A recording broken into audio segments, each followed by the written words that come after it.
Ça fait 10 ans que j'habite dans une ville de l'état de São Paulo, São José do Rio Preto, au Brésil.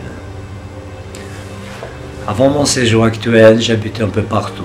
Paris, Montréal, São Paulo et d'autres villes qui m'échappent de la mémoire. Je me suis dit que finalement, un carnet de voyage n'implique pas uniquement le déplacement.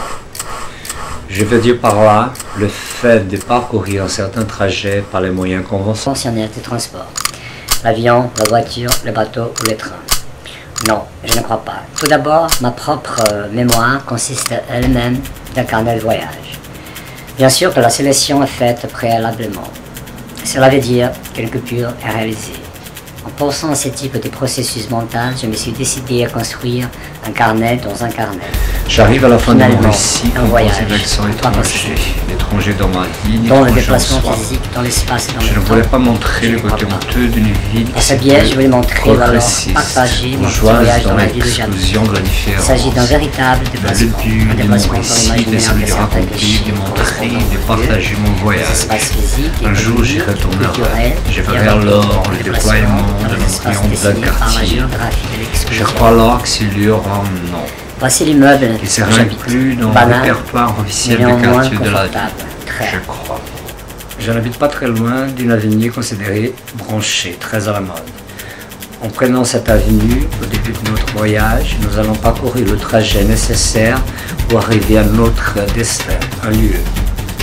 Un endroit inconnu des habitants de la ville où j'habite. Une ville formée par des villes. Une ville parmi tant de villes. Un nœud dans la connexion qui structure un réseau. Voilà le lieu dont je vous annonçais les images dès le début de mon récit. Cet endroit n'a pas de nom, pas de reconnaissance juridique, pas d'adresse. Il n'est pas mentionné dans le répertoire des quartiers de la ville. Il est, malgré tout, très vivant, il résiste. Il est peuplé par des gens divers, des couleurs diverses. Les yeux sont également divers. La couleur varie entre le noir absolu et le bleu du ciel de l'été de cette ville où j'habite pour le moment. Voilà donc mon récit. À part les images ou l'ambiance sonore, il y a ma voix, elle-même, marquée par des accents étrangers. Ma voix qui dévoile des origines incertaines, ambiguës.